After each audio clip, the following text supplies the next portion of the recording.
so that we can accelerate development, particularly in a time like this.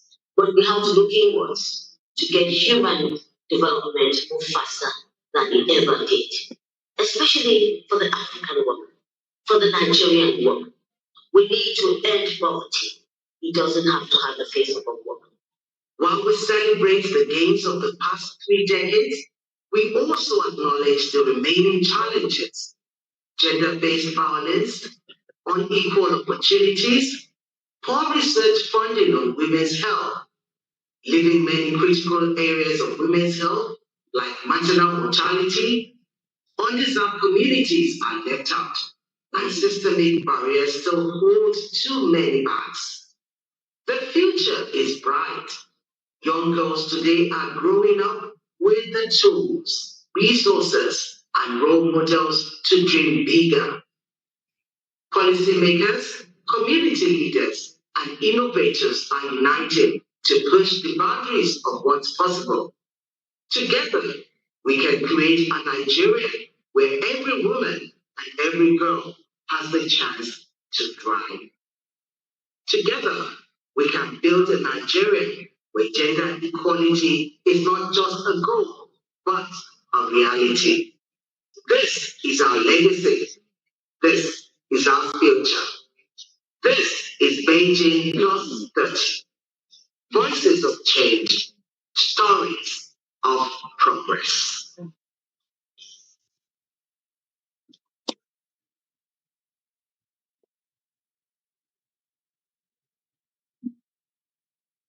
Thank you very much. I sent a message to Manuela. I said, please, no, you didn't. I'm just trying to acknowledge. I said, please make sure the end thing really show.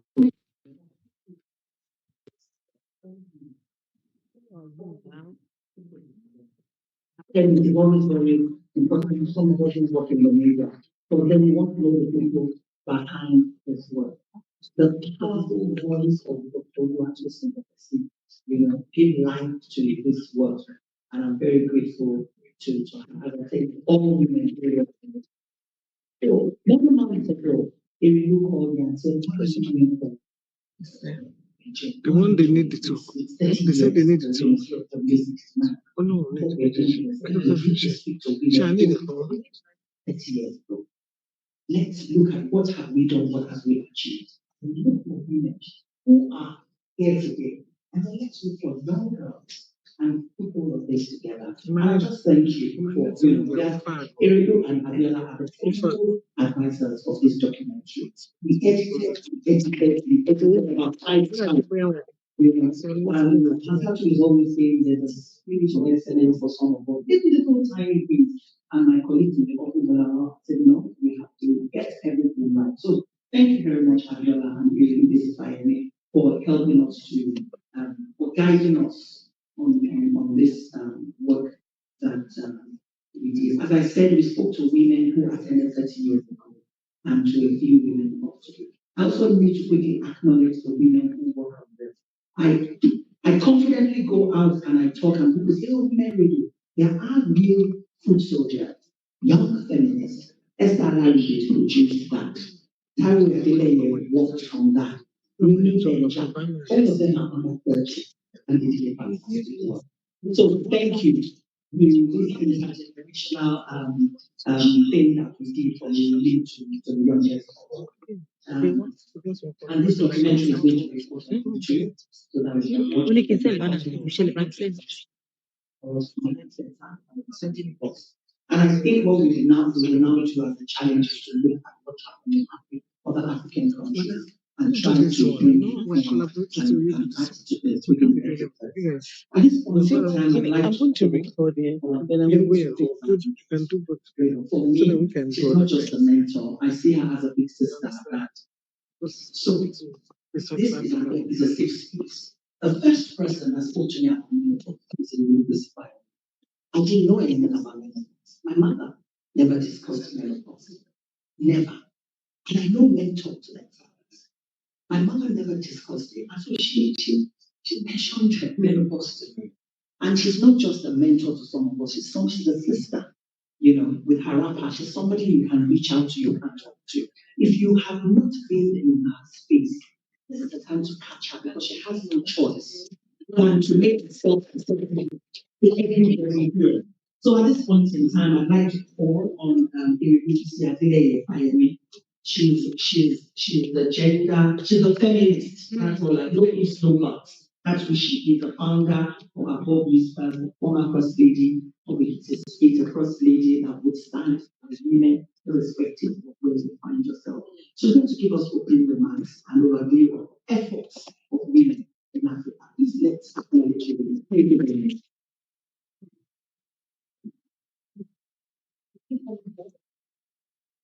Hello, Emanuela, is she coming here? Yes. The mic. Okay. With the seat. All right. Thank you. Thank you. In the middle. In the middle. Yeah.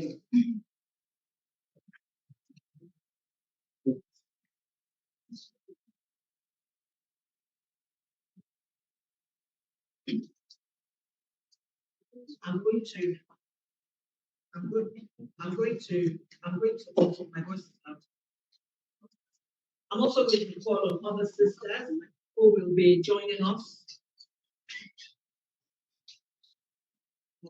I'm also going to call on our other sisters who will join us on the panel here to speak on the matters of today.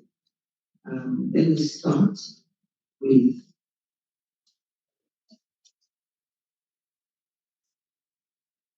from Kenya, Uganda, Dora King Koko Hussein Yusuf. Dora, where is Dora? Thank you, Dora. Thank you very much. Just help me to the chair and you can come closer. Edina Masiyawa. Edina is from Zimbabwe. Edina, is it Maneru or Tatenda? Which one is it? Maneru? Tatenda. What is Maneru? So what is afternoon? Mascati. Thank you very much, Edina. Thank you. I'm from the DRC, Aniti Modi. Aniti? Where's Aniti? Okay. Aniti will translate. And Emanuela Azu is from Nigeria. Emanuela, where are you? She's been running up and down, trying to take care of everybody. Thank you. The future of what's it. Emanuela, can you please help me usher Emanuela for once? Come and take the stage. And from Sudan, Hala Al Kari, she is a regional programs manager, strategic initiative for women. Hala Al Kari, thank you. So, ladies, what I'm going to do is that when you're about to talk, I need you to properly introduce yourself and let us know who you are. You know, we're always very conservative as women, but when it's men, you know, they will flex and tell us who we are. So please help me to flex the muscles and talk about yourself when the time comes. So Ariel, please fire me. I want you to give us opening remarks and overview of the efforts of women in Africa. You can also speak to the documentary if you wish to. Thank you, ma'am.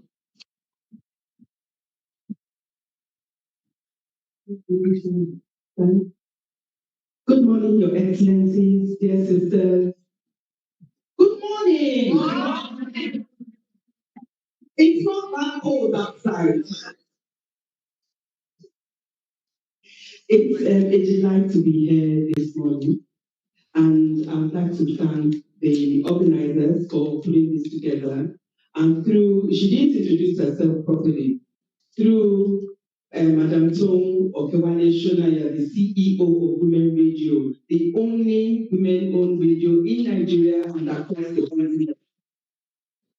Through you and our General, Dr. Abiola Akeobi, I'd like to thank you for not just producing the documentary, but organizing this space so that Nigerian women and other sisters from other African countries who are here for TSW can be a part of this conversation. In recent times, every time I come to the Commission on the Status of Women, I have mixed feelings.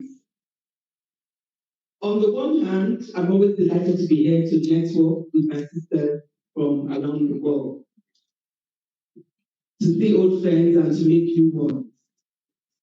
And sometimes I feel uncomfortable that I have been walking the corridors of the United Nations since 1993. My very first CSW was in 1993. Then we were preparing for the Vienna Human Rights Conference, the UN Human Rights Conference in Vienna in June 1993. And it was the build-up to the Vienna Human Rights Conference that women's human rights activists from around the world came together under the leadership of Professor Charlotte Bunch, who at the time was the founder and executive director of the Center for Women's Global Leadership at Rutgers University. So she organized established feminist thinkers, scholars, and so on from around the world, as well as young upcoming feminists such as myself at the time, for us to work on the Women's Rights and Human Rights Global Campaign. That campaign, it's important for me to give this context so that people understand and the agency actually came from. It came from women such as themselves, who were doing whatever they could in their communities to make a better life for women. But at that time, we also that together in solidarity globally, regardless of our context and our unique circumstances, we could have more of an impact. And that's how the Women's Rights and Human Rights Campaign began. And we went to Vienna, and the outcome document from the UN Human Rights Conference in Vienna was very explicit on the indivisibility and inalienability of women's human rights. When Hillary Clinton was being prepared for the Beijing conference in 1995, she's the one who led the United States delegation to the Beijing conference. As part of her briefing, she was given the information that this is what has been happening and this is what women of the world will be saying at Beijing. And so at the plenary, at the open plenary in Beijing, she re-echoed that women's rights are human rights.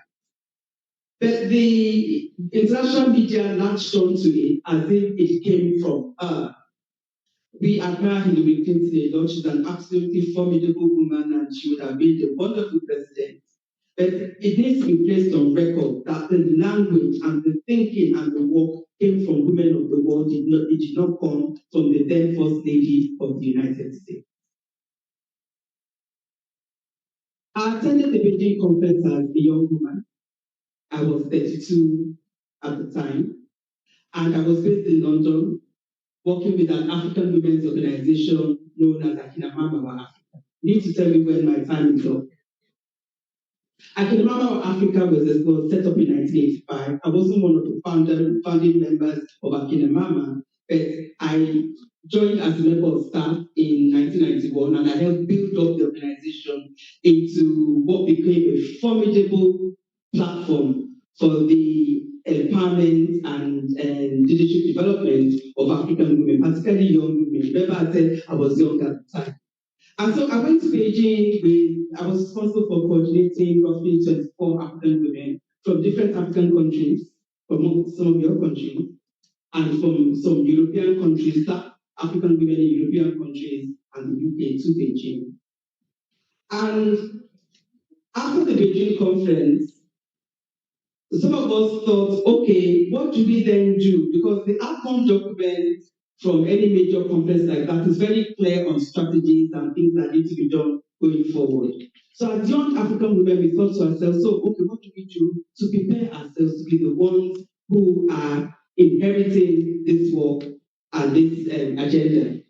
And so together with some other, admittedly, I designed the process, but I cannot take credit for doing it alone, because as part of the movement, you never do anything alone, there are always others. But that is how the African Women's Leadership Institute started. And some of you African sisters around the table will be familiar with that. And it was a platform for young African women between the ages of 25 to 40. And we ran the Leadership Institute with the regional meetings in Uganda every year, and we set up an office there. But then we went around the continent to have sub-regional programs. as well as national platforms. And the national platform we had in Kenya in 1999, I believe, is what gave birth to the Young Women's Leadership Institute of Kenya. Yeah. And we went to start from Zimbabwe. We were in Zimbabwe in, I believe, 1990, no, later than that, around 2001, 2002, for the Southern African Women's Leadership Institute that was hosted in Harare, Zimbabwe, and so on and so forth. And so over time, we began to record gains as African women post-Beijing, gains around legal and policy frameworks which have been mentioned in the documentary. The thing that Tom was saying about menopause is true, so let me try and take care of that. For those who want to laugh, you can laugh. One day it will be your turn.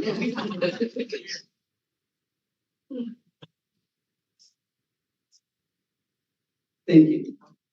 So we have celebrated many gains since the Beijing conference. The legal and policy frameworks that have been mentioned in the documentary, on the regional level, apart from the Beijing Platform for Action, we have the Maputo Protocol of 2003. We have the Southern Declaration for Gender Equality from the African Union at the time. And then we have the UN Resolution 1325 around women, peace, and equality, which was very clear about the role of women in decision making and being a part of peace processes. And then in each of our countries and our regions, we have a range of legal and policy frameworks around women's human rights, women's access to decision making, and so on. Another gain we've made since Beijing as African women is we have changed political landscapes in many parts of the continent. There are some countries that have done really, really well, like Liberia, who produced the first democratically elected female president, like Rwanda, who have numbers of women in the national parliament that exceed that of many countries, even in the global north. South Africa, Kenya, Uganda that have constitutional provisions for the participation of women, so that they don't have to start scrambling around to increase the numbers of women in political office. And then we have a number of countries who are seriously lagging behind. A country like mine, for example, Nigeria, we have not been doing well with regards to women in political participation. In fact, we do wars every political cycle. So I suppose the participants on the table will look into that. There are many gains, but I'll just mention one other one. In the area of education, for example, we've seen more of our girls going to school, enrollment of girls in school, even exceeding boys in some instances. But with all these gains that we have made, and there are many more, we have excellent role models, that has been referenced in the documentary. And then there's generally more awareness around the need for us to have gender equality and women's empowerment, even if it's just lip service from political leaders, but at least we have that. But we also have faced a significant number of rollbacks, and I won't go into too much detail about that because I think this panel will do that justice. But I think we can all agree that these pushbacks are mainly because at the end of the day, we still have too many people who do not take women seriously. When people like me call ourselves feminists, it scares a lot of people. Like, all these women who hate men, all these women who don't want us to marry, all these women who want to drive families apart. People, at the end of the day, people are entitled to their own opinion. They are not entitled to their own facts. I am a feminist, fact. I believe in the rights of women, fact.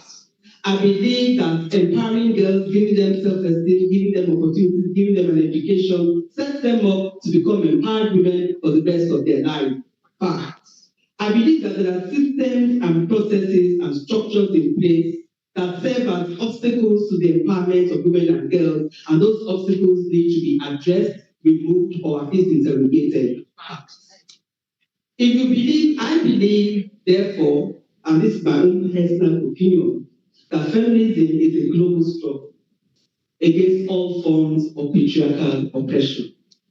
We must experience patriarchy differently, but we experience it anyway. And so we are committed to ensuring that some of these structural, systemic, or practical issues are addressed, then you are free to call yourself a feminist. Now, for matters of strategy, some of us might say, I don't want to be called that because it will set me up for, all kinds of problems. That's okay. But we can't afford to lose sight of the fact that something needs to change. Some things need to give. Remember where I started. That's why I started from the story of what recording in progress. 31 years. Right. I don't want to believe that I'm here, and the number of us there were not born at the time. I would hate to believe that that struggle has been for nothing. But I'm gratified to know that it has not been for nothing because we are here. And we have a new generation joining us who are prepared to now take this struggle forward. And so I would close with a call to action, and I'm sure the speakers will address this further. We need to continue to build on the gains that we have made.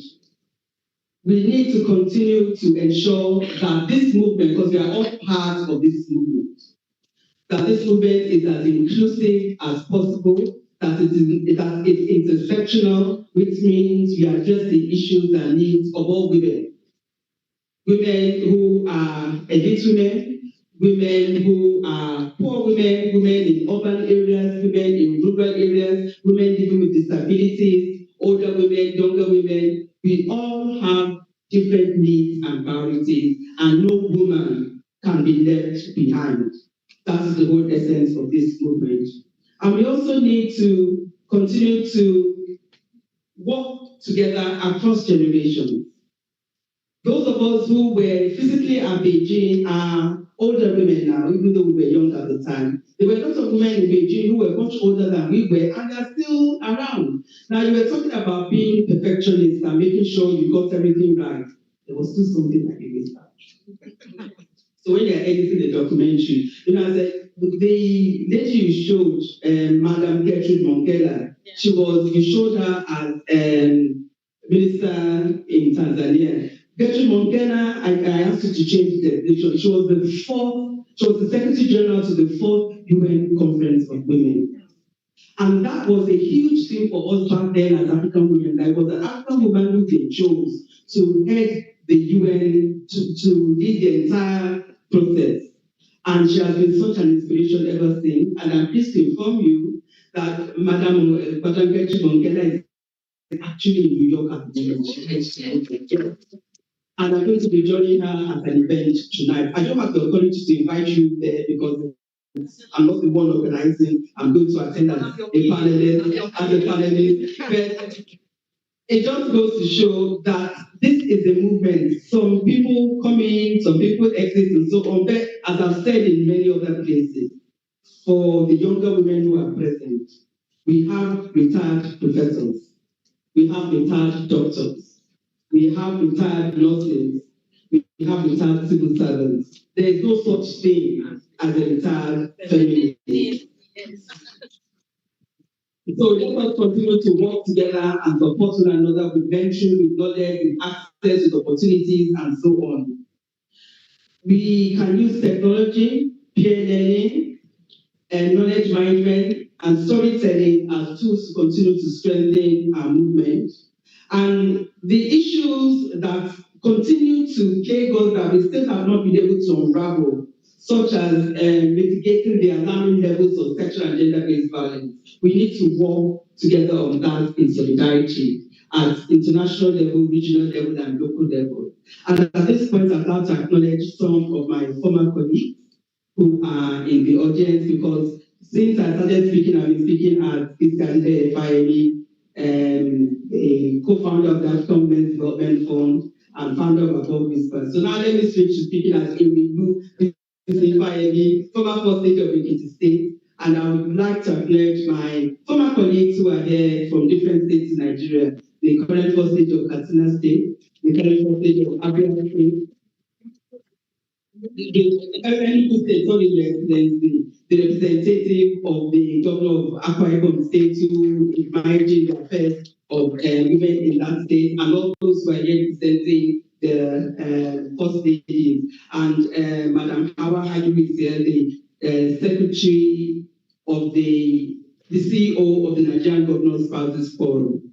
So one of the opportunities we have right now on the continent is the African Union has just passed the convention on the convention against all forms of convention of violence against women and girls.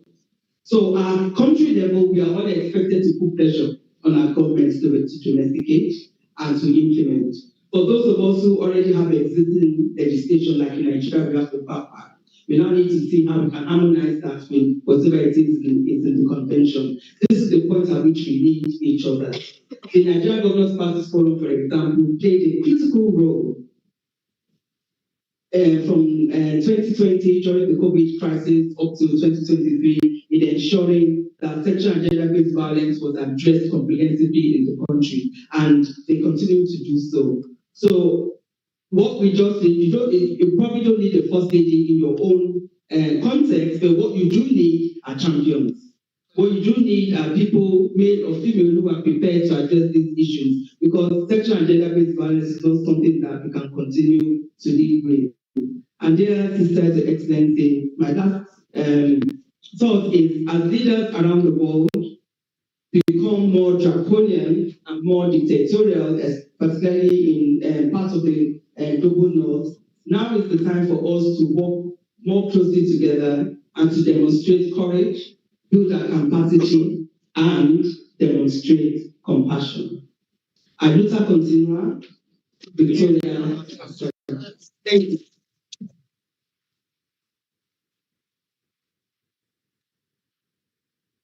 It's not easy to stand up there and say these things. Can they please applaud? Thank you very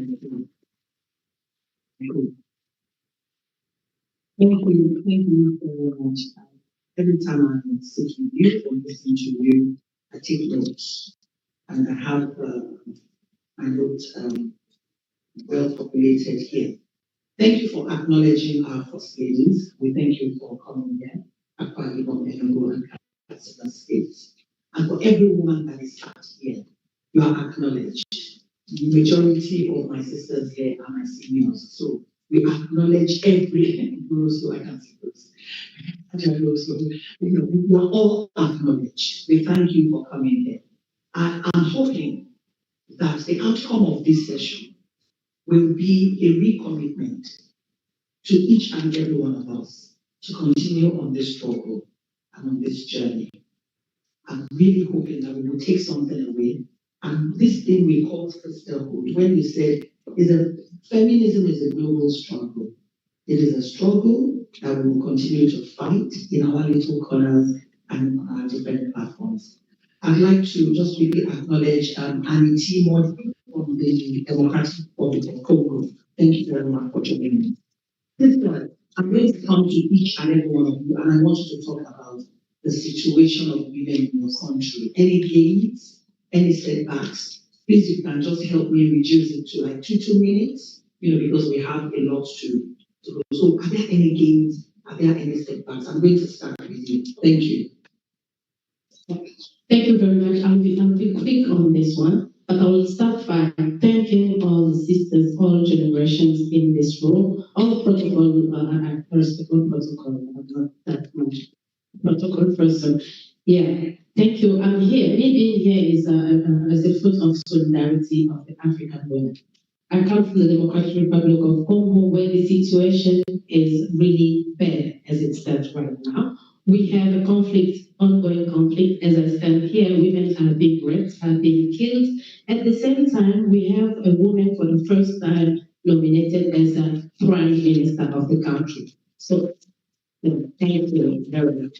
We have pushed so much. For the first time, we're having about 30% of women in central government. Is also the same time that we are having women excluded in the peace process.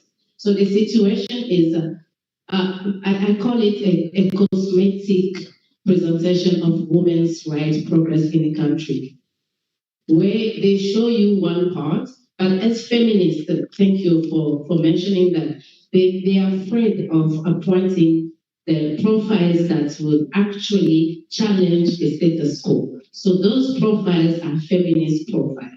We are following up the steps for the way that our seniors have opened, but for the DFC now, that's the situation. We were just preparing on having a country feminist forum for Congolese women to start asserting ourselves as feminists, because we talk more about women who are fighting for women's rights and for women who have been sexually violated. So we are refusing to be defined by what we have gone through. We are not just victims of sexual violence in conflict. We are not just survivors of conflict, but we are agents of change, and we actually want to be considered like that. The challenges we are facing here is one, access to decision-making spaces and processes, but we're not sitting back, we are pushing for that. Secondly, access to resources that will be fitting our way of responding to the challenges that society is having. And thank God we have a platform such as African Women Development Funds that is trying to look at that, but we need more of those kind of initiatives to allow feminist way of doing things to prevail.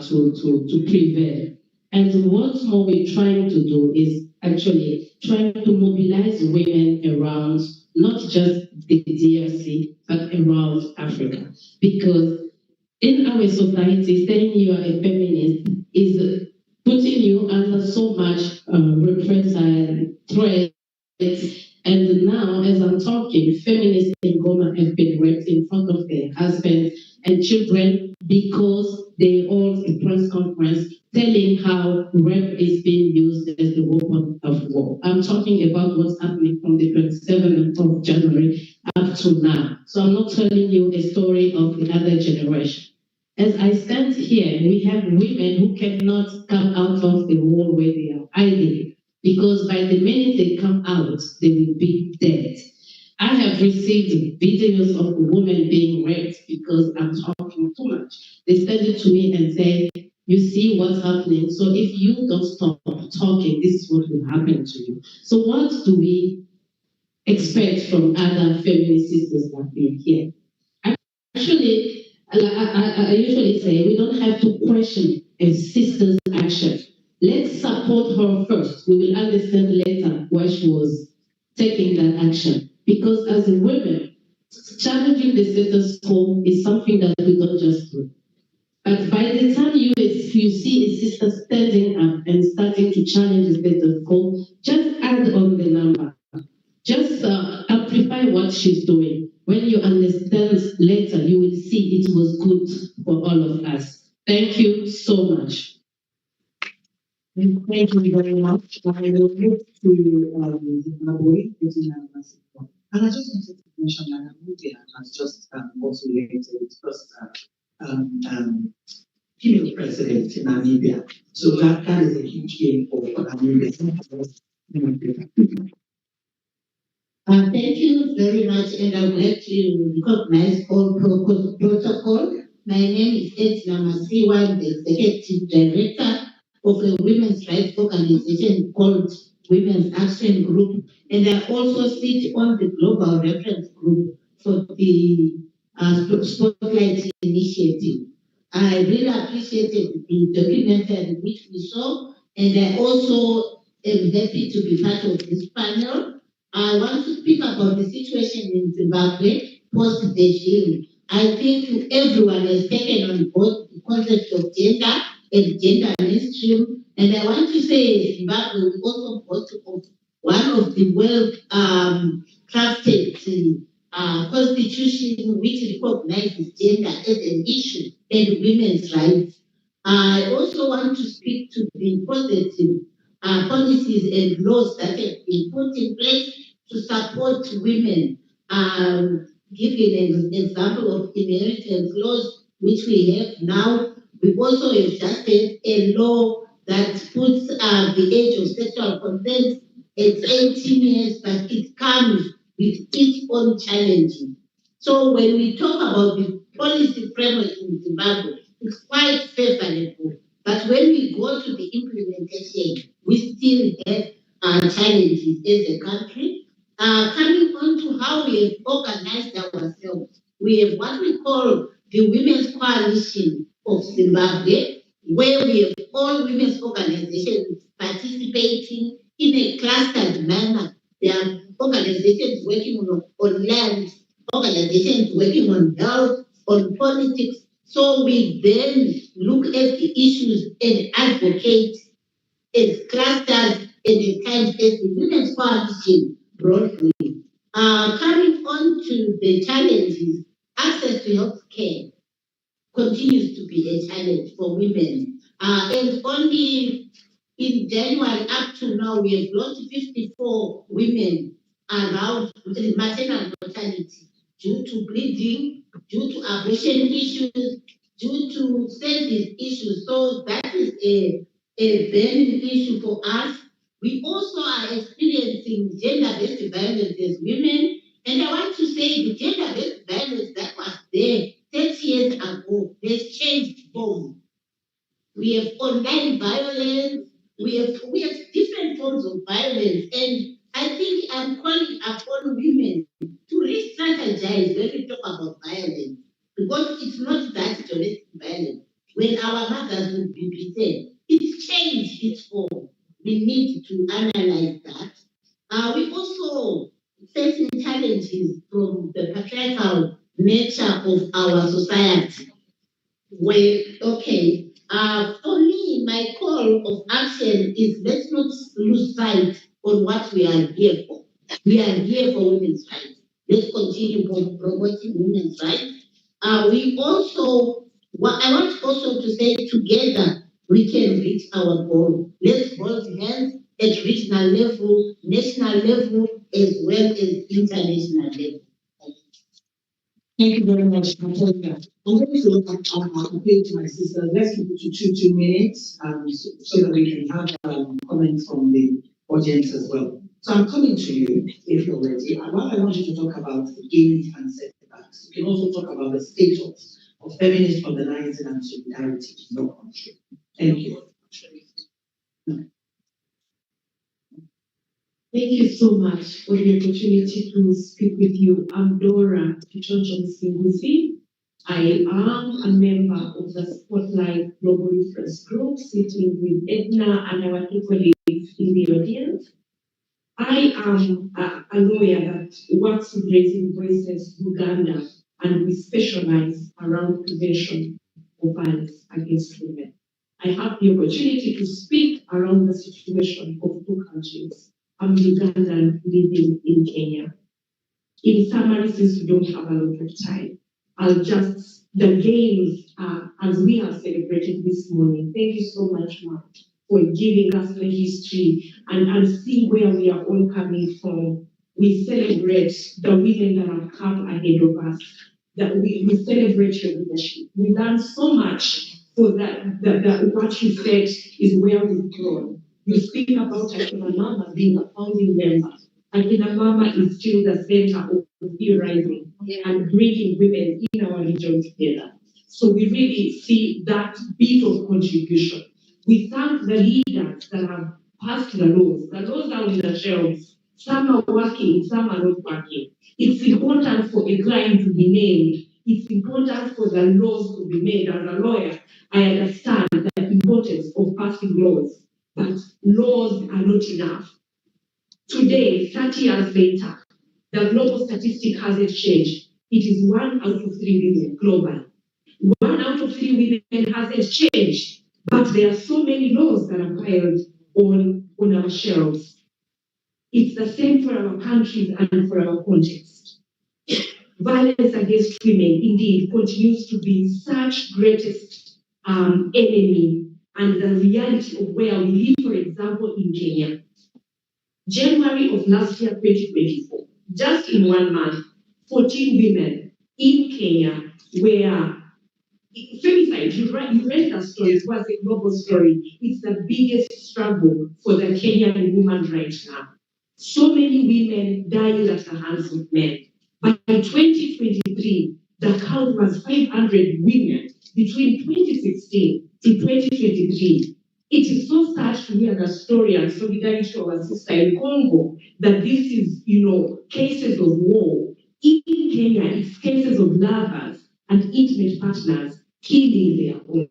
So that is a very big struggle that my sisters in Kenya are really fighting with. I'll take you to my country, Uganda. We have had a challenge around terrible laws that have castigated and been very hard, that have had negative impact.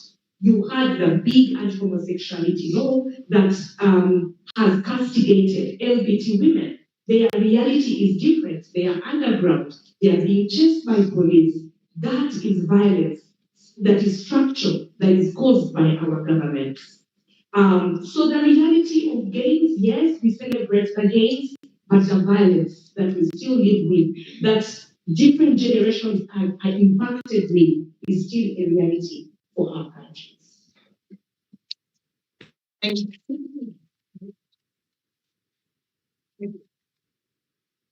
Thank you very much. My name is Halle Karib. I am the Regional Director of the Strategic Initiative for the Horn of Africa. Our organizations work across the Great Horn of Africa. But I'm here to speak about Sudan because I am from Sudan. In 2019, Sudanese women have led one of the most amazing revolution and uprising against a dictatorship that has lasted for 30 years. We put our bodies at the front line, we struggled, we organized, and we managed to topple that dictatorship, and we brought, that regime down. Right now, we have been punished for doing that. My country is going through one of the most brutal wars where women's bodies have been used, not as a war strategy, but as a war tool. The war is in my country, it's happening inside women's bedrooms, inside their homes, and sexual violence, it's becoming a daily reality. Women have been abducted, they have been gang raped, and they have been exposed to all forms of violence. I am here, to appeal for your solidarity, to speak about Sudanese women, not to about us, speak about us, at your national governments, stand in solidarity with us.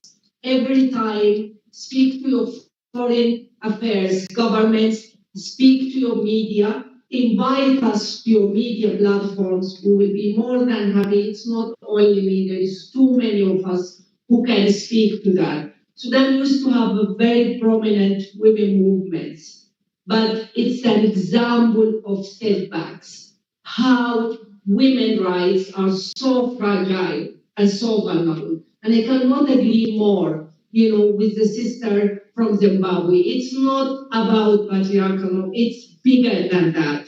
It's about the flow of arms to our country. It's about challenges accessing educations. It's about desperate young men who can carry guns at any point.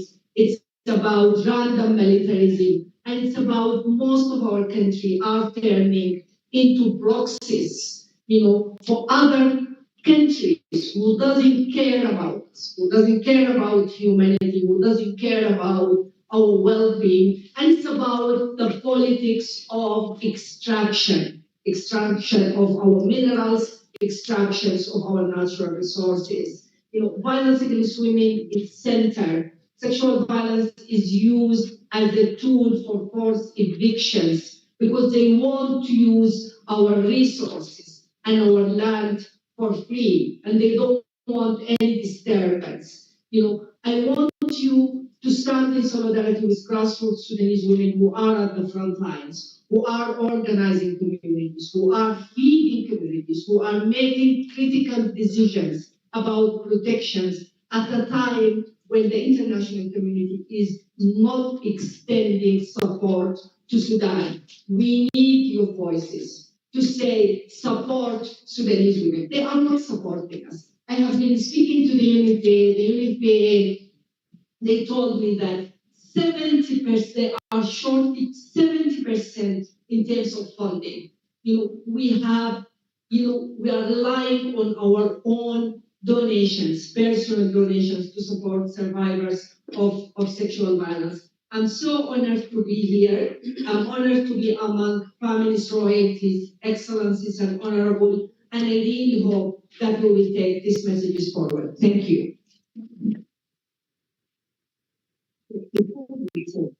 This is a plea for support women of Sudan. That's what she asked us. At some point in time, we will go online on Twitter.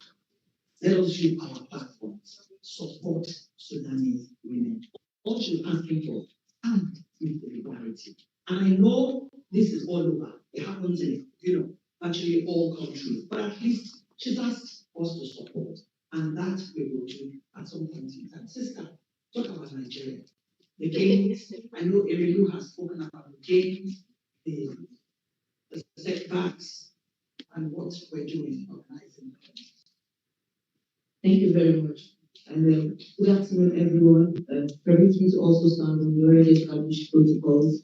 I will be speaking as a young Nigerian, who of course was still very young at the time Beijing was passed. I think I was still in my early days in secondary school. And today I'm here celebrating 30 years with Beijing. Yes, Beijing platform has actually given us young Nigerian a platform.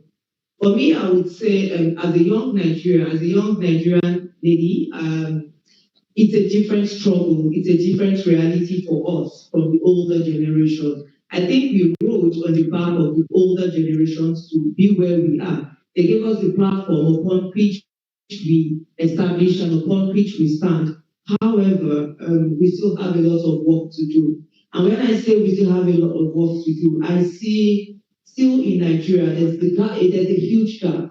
Maybe not so huge, but there's a gap between the older generation of feminists and the younger generation of feminists. And I also see a disconnect when we mention the word feminism in Nigeria. There's a lot of misconception around the word feminism, which I think there's an urgent need for us to address it.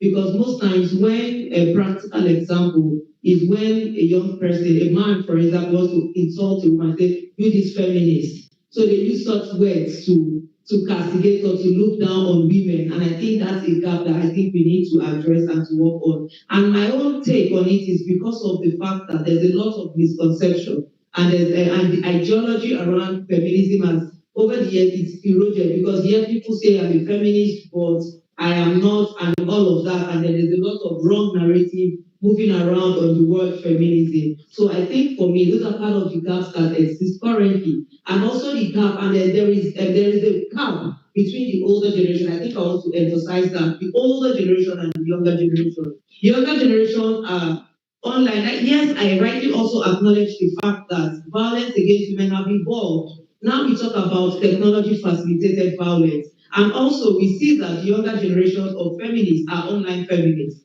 They are online. The older generations are not able to interface in that space. And I think it's rightly so. Feminism has evolved. We also need to evolve. We need to bridge the gap between the old and the young. And one of the ways we can do that is if we equip ourselves both online and offline. And so because of these different forms of violence that currently exist, we also need to build our capacities, which is one area that is lacking. We do not have the skills, we do not know how to engage that space online. And those forms of violence are actually shutting down voices and spaces in the country. And so for me, as a young feminist in Nigeria, that's a call for action for me, that there's a need for us to consciously, actively, intentionally build that gap, bridge that gap between the older and the younger generation. Oh yes, Nigeria, we have lots of gaps, but then, like my sister from DRC, Annie said, it's cosmetic in my opinion. Because Nigeria is supposed to be the giant of Africa, but we rate lowest when it comes to women representation in politics. We rate lowest when it comes to women enrollment in school and in lots of areas. Of course, we know in Nigeria. If you go to the southeast, if you go to the northeast in Nigeria, lots of young girls in the next 5-10 years will be excluded and will be going back because they are currently not in schools. Most schools are shut down in those spaces. And some of the efforts we make, most times are being pushed back. We make efforts, there are laws, these laws are there, but they are not enough. There was a current scare in Nigeria Nigeria in 2024, where we had repeal and reenactment. We are all scared because we know what it took the older generations, in particular, to achieve the Violence Against Persons Bill, until the realization was done to us that, okay, it is not a complete repeal, but an amendment and repeal of the law. Yes, we have the Child Rights Act, but the Child Rights Act that we have in Nigeria today is not uniform because we do not have the age of consent. Nigeria, we do not have, so though we have the laws currently in Nigeria, but there are still gaps. So I'm calling on each and every one of us, particularly Nigerians. So please, we still have a lot of work to do. And this is seriously a call to action that the work is just starting. Let's not rest on our oars, and as well, very urgently, bridge the gap between the older and the younger feminists, because there's a need for us to work together to achieve gender equality in Nigeria. Thank you very much. Okay. So I want to give each person about another minute to talk about what more we can do and the call for action. You've already done your call for action. Thank you very much, Manuela. So we're going to do our call for action. Please help me keep it to 1 minute each because I really want us to take comments from the audience. Emanuela spoke about education. In Nigeria, there's a Nigerian Education Loan Fund, NEL Fund. We have less girls and less women applying for that loan. The loan is there to give access to every Nigerian student. We have more men, more males in northern Nigeria that have applied for that loan. And girls and women are not applying for the loan. One of the reasons is that the mothers are telling their daughters, don't take loan, don't take the loan. So I'm seizing this opportunity and talking to our mothers, our traditional mothers, our women at the grassroots level. Please seize that opportunity of the NEL Fund loan. Take that loan. Go to school. Please, I'm appealing to us all. You spoke about the media. There's a lady here. She's the head of editorial operations at News Agency of Nigeria in Lagos. This is the first time in 50 years that a woman is occupying that position. Can you please stand up? In 50 years,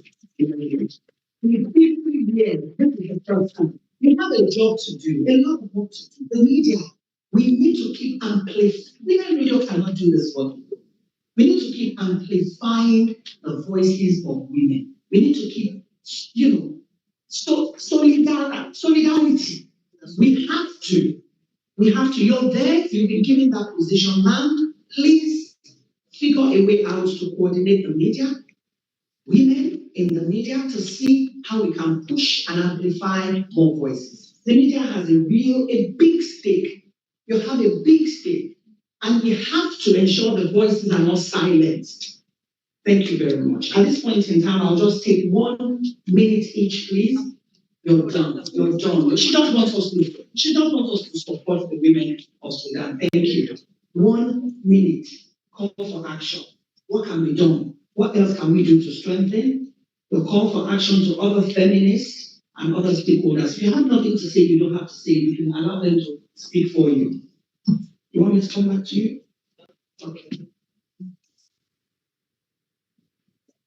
If I was to say one thing, and one call to action, is that as the people that live in this moment, everybody has mentioned how the moment has changed, how the moment is changing. We are living in big times. All this progress is being backrolled away, one way or the other. The big brothers, the men are taking ground. So much is changing by a stroke of a signing of a pen.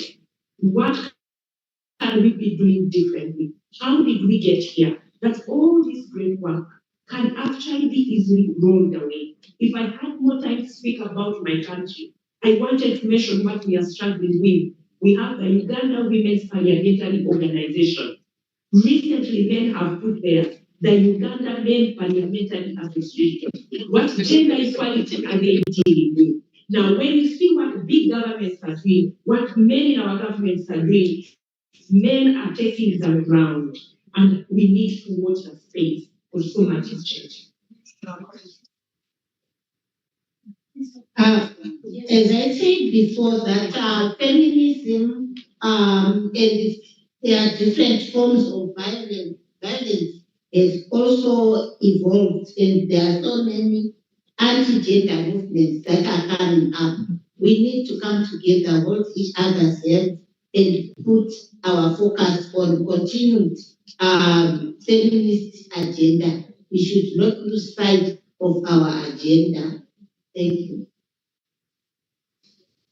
My 1 minute call for action would be for us to campaign to have one woman facilitator for the DRC conflict. We have 3 facilitators. This is Baba Obasanjo, the former president of Kenya, Uhuru Kenyatta, and the third one is the former prime minister of Ethiopia. 3 men. Imagine, let's just campaign to have one facilitator, one woman facilitator from Africa for the DRC peace process. Thank you. Thank you very much. Irelu, do you want to say anything before I go to the audience, or you want to come back around? We'll go to the audience. This is the time. Please, I want us to focus on solution. We know the problems from Southern Nigeria to West Africa, Southern Africa to West Africa to East. We know the challenges. It's the same. Femicide is the same all over. So please, I want us to look at solution. Let's look at solution. So it's easy for us to do a community. You put your hands up first, and I'll come to you. Thank you. Identify yourself and straight to the point for me. Thank you. Thank you. Hi, sisters. I'm Robin Zai Kanauchi.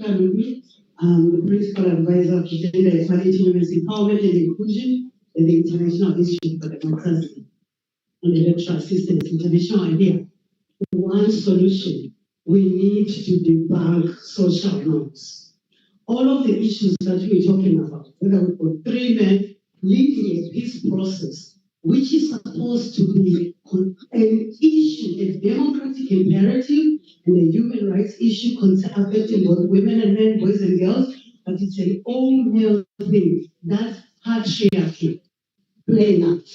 And that's patriarchy pushing back on the real redistribution of power and privileges. Debunk the social norms, debunk patriarchy, and let's question and look at ourselves, how we are sometimes custodians of culture and patriarchy, and at the same time, custodians of social norms that negate the very essence of what we are talking about. Feminist solidarity, debunking narratives that say women are their own enemies. That's why they are not making progress. Here in this room, we're going to take a survey. How many of us have ever thought, oh, can she be a leader? Because she's a woman. Is she married? Who did she sleep with? How many of us can honestly say, yeah, we will take a survey?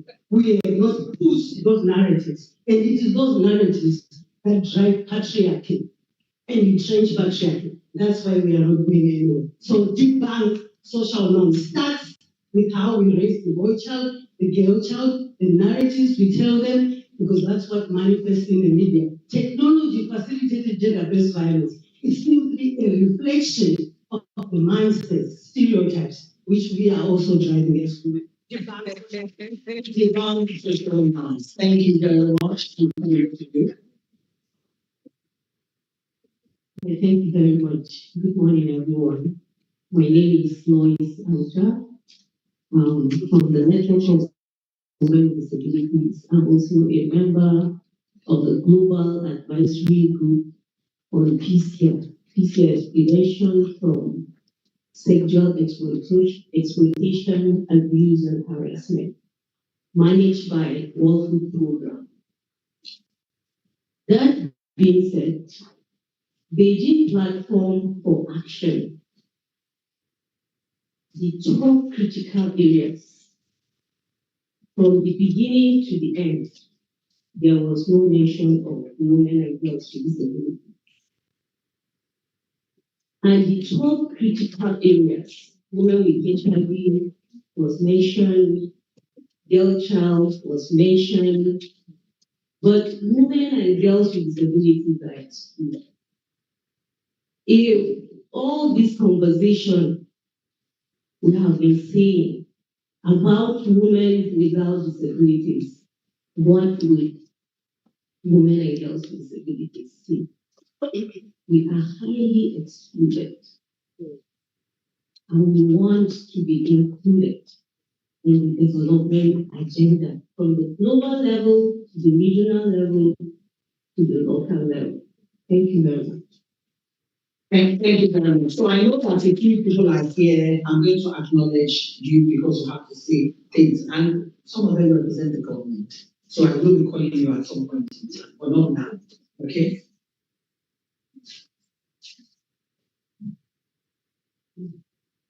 I want to speak on solution. We have three important solutions that we need to look at. The first one, just like she said, the Reimagining said, I am a parent. So we need to redefine feminism in our own context, in this generation, before we acknowledge that we are all feminists. She has given us the definition that we need to invite. The second solution is, what is the cause of ritualization of women? Why are the men using us as ritual for making money? That is the new trend of gender-based violence. The third one is new generation, new leadership. What have we learned from the older generation? And who are you? Are you older generation or new generation? What are you bringing to the table? Irene brought so many things to the table, but she never knew that she touched lives. She brought money, she brought experience, she brought diaspora. I was with her all her life. We live together, we struggle together, we suffer together. I went to Virginia at the age of 35, and we were always struggling together. And today, anywhere I see her, she's my only person in this world. Thank you. She also brought life. And I think for me, the takeaway is we need to have more of godmothers. You really need to have more godmothers, and you will put your mind to it, you put your money, even if it's $1, put it down. Even if it's 10 naira, put it down. Prayers, support, encourage, be there. And that is what we need to do. It's not money all the time. So put yourself there. Thank you. I'm Dr. Lillian Kugoga, Deputy National President of the INTERSECTIONALITY of American.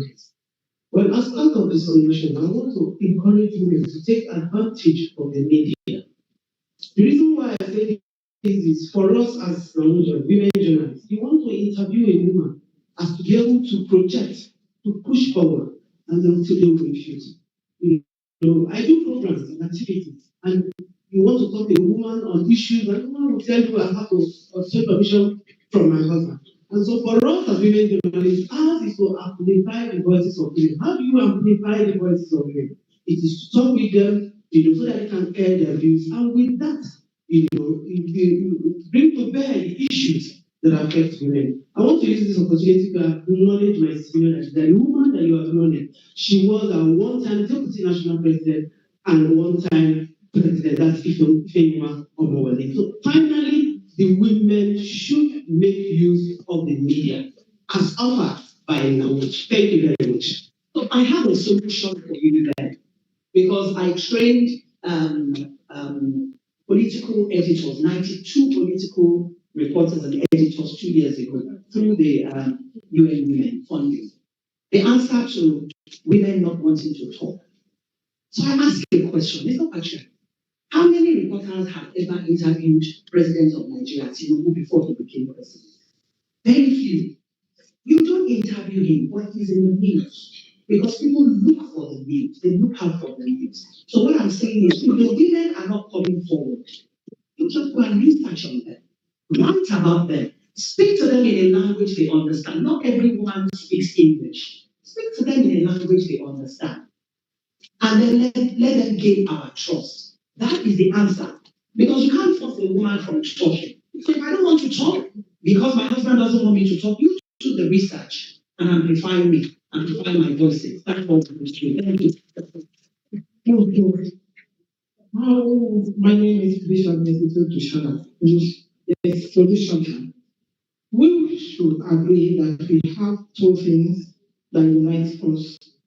One is that we have problem. Yes, problem unites us. And solution of the problem also unites us. So what we are saying is that if we have been talking about problem, I sit and I thought over it and I said, what can we do to solve all these problems? And I came up with a solidarity anthem.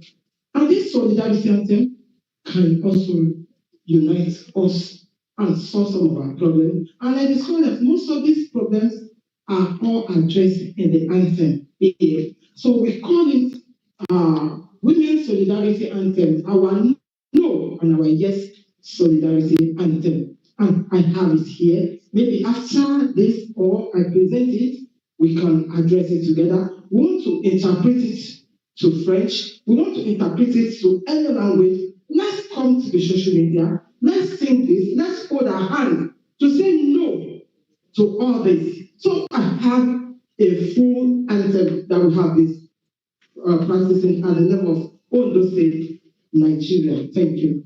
Thank you. It would be good if you can make that available to WhatsApp so that they can share to people here. All right. Another count. Please make it quick. Solution. I'm begging you. Solution. Okay, good afternoon, everyone. My name is Ngozi Mosutu. I live and work in Lagos. And so I've heard all of us, and I'm so proud of what we do as women. But I think that at some point we should be more disruptive. And people talk about mentors. Excellency, we have not started the same house with her, but she's one of the women that mentored me. Aisha Imam. These are the women I look up to. Lady Benny. They disrupt. Because power is taken, you don't wait for it. You know. And so I thought I would have heard somebody mention Natasha issue or Fabio and the rest of them. We are doing a lot in Nigeria about it. But when we are in this room, Nigerians, I think it's important that we acknowledge who is the first lady who was able to say something about what's happening. And we can't keep it quiet because if we keep doing that, then we'll be theorizing. Next day we'll come here and we'll do more theory. But we must do more of action than theory. So what I'm hearing is if one of us is bold enough to speak, let us acknowledge that person who is bold enough to speak. Let us acknowledge. Even whether you agree or you do not disagree, if one is bold enough to talk, because it's not easy to talk in the midst of naysayers and sounding and keeping us quiet. If one of us is bold enough to talk, what's one of the narratives you're talking about? Let us acknowledge that person. Thank you. Okay, good afternoon, everyone. I think it's. No, I wasn't born. She wasn't born when we went to Beijing. Yes, and I think it has been a great pleasure being among our esteemed mothers, and I think that we need more of this intergenerational solidarity for us to be able to learn from the experiences of those that were present when the Beijing happened, and I know that it was the action of all of you that makes it possible for young people like us to have a platform to amplify our voices and then demand for social justice in all the platforms that we belong to. So coming to the issue of solution, I think I just, in terms of we have been always complaining that we have issues around low participation of women in leadership positions across our countries and breasts. But growing up, although I was just born in 97, but around 2007 to 2011, we have seen how the then Borno's first lady, the wife of the executive governor of the Borno, Halima Sharif, has used her office to ensure some number of women political participation in the platforms. And to some of the first ladies that we have there, I think they can do the same. Because she just had to kind of summon or organize a political meeting between her and some of the chairman of this local government. And she lobbied particularly for women to be given a slot in what councillorship. Yes, of course, if they were not able to be a chairman of their local government, at least they are starting as ward councillors. And today, as a result of some of this action that she took some years ago, we now have a female heading a local government in a highly patriarchal state like my state, Borno. So I think our first ladies can do more. They can be able to lobby. They can be able to facilitate some of these things. It is beyond the activism that young women like me will be able to do. They can speak to this channel through their husbands. They can summon those channels to political offices, to political meetings, and using those platforms, they can be able to advocate for women political participation. And then every channel will be able to say that, let me have women in positions of power just to please the first ladies and first. 4 minutes. But I allowed you to do the 4 minutes because, again, you were not born. So let me allow you. I'm going to move to this. Hold on, ladies. I'm coming. I'm going to move to this side. I have to be inclusive. I know, ma'am, but I have to be inclusive. Do we agree? Yes. Let me move to this side and I'll come back. Yes. Thank you very much.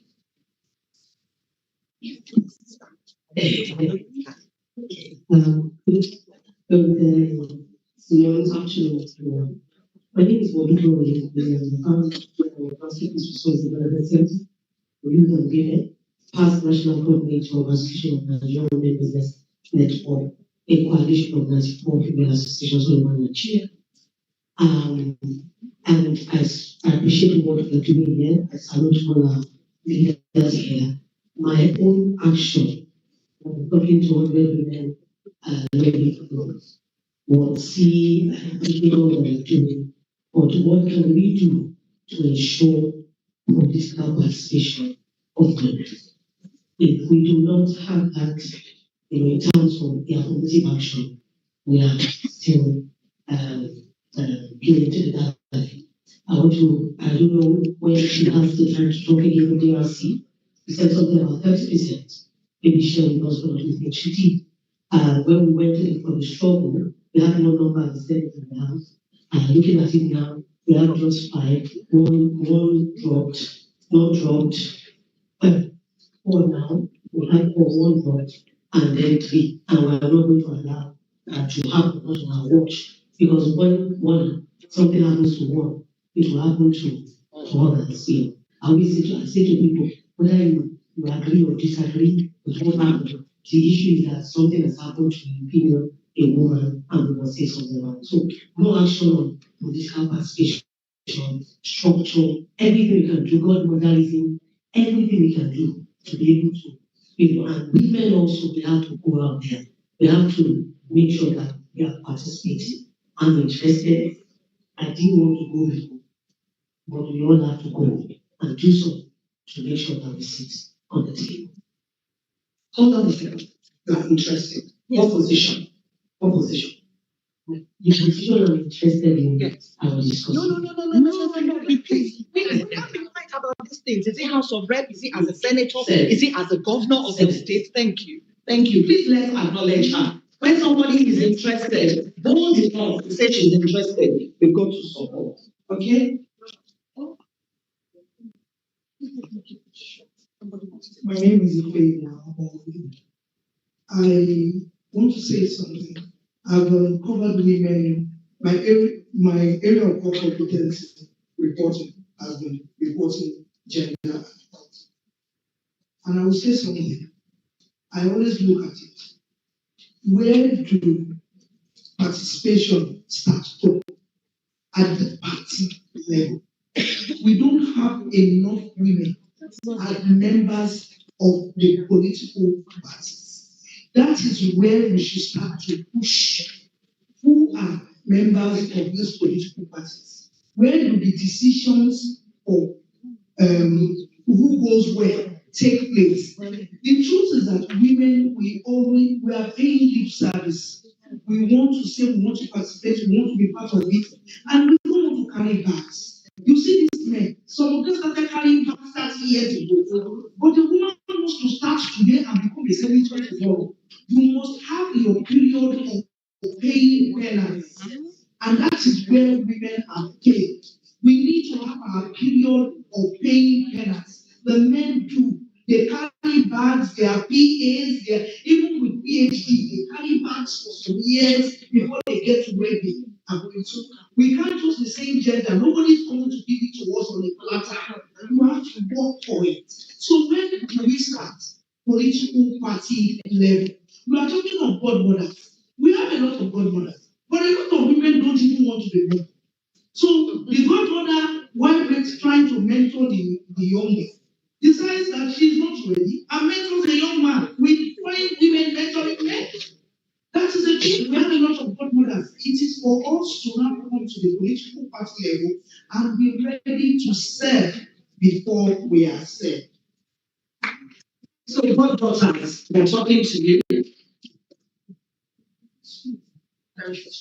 Yes, no problem. Hi, my name is Chomamba from the Office of the State of the State, and I'm just going to echo a few things that you said, and that is the level of the political parties. And I think that the last time we saw any sort of action was during Anikola Okuti when we had that about women and stuff. Women were speaking up. We have women in Nigeria that have voices, Aisha and all these women, if they can come together and start and mentor women to be able to stand on their feet and stand their ground and be able to speak up. The thing is, most women are afraid because they feel they have to be able to come up and suppress ideal voices in the country. Not just for Nigeria, but for all the other countries that are here represented. You can find women in diaspora that have voices that can speak up. Their voices will echo more than people back home because the people back home are being suppressed. So if you have women in diaspora from Uganda, Congo, we can all come together and we should start forming political parties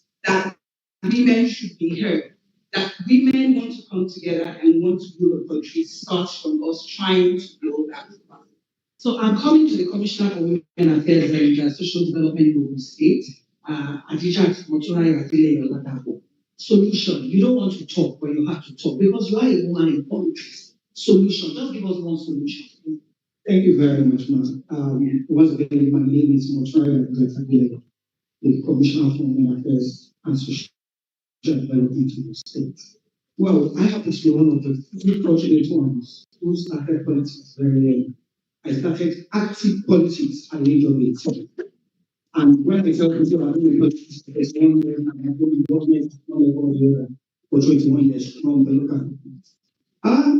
Most of our women, when we find ourselves in that space, how do we make use of this space? Are we doing something that will enable other women coming behind to be considered? Or what we are doing is shutting the door against other women? I don't know her name. Madame spoke there the other time. I was consultant to the chairman. I was this, I was that. But I went to the House of Assembly for 8 years. But today I am a second-time commissioner. But most of our women do not want to start small. Though we have people who understand the system, there is a need for us to take time and measures. If not, we'll get there and in short time we'll fall out. Somebody talked about education. Education is very key in whatever we are doing. I was unfortunate to drop out of school for one reason or the other. I may mention tomorrow. But because I knew the importance of education, I went back to school despite the challenge. And even up till today, I am still learning. I am still a student. In Ogun State, one of the solutions that we have is that we look at our girl child. What are we doing about them? Most of the skills that give them good money today are skills that are seen as male-dominated. And because the government was so intentional in giving the women, the female gender that space, we set up TVET, 1,000 girls to be trained in technical vocational education.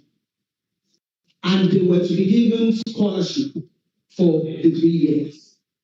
What are we doing? We are being intentional, being deliberate in making sure that our girl child in Ogun State can stand side by side with their male gender anywhere they find themselves. Because of our time, I've already been, thank you for listening.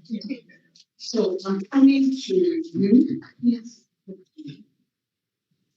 I guess what I wanted to say has been touched on in some ways, but what I would like to say is the fact that as women also, we need to begin to look at the ways in which we engage, particularly when issues are dicey issues, as it were, such that we begin to have one voice and one language around certain things.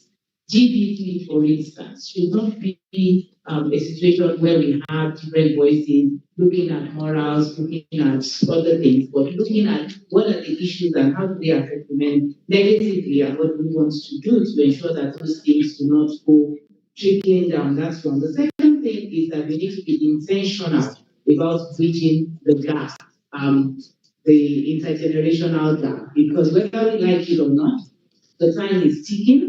The younger generation needs to pick on where we left off and keep the flame burning in a positive light. And that's an important thing that we need to do. Thank you. Dr. Timi Agari, former Director General, National Center for Women Development, just give us one thing we feel we can do. One thing, I think we need to mobilize around peace and security. I don't think that women can go too far if there are conflicts that impact them.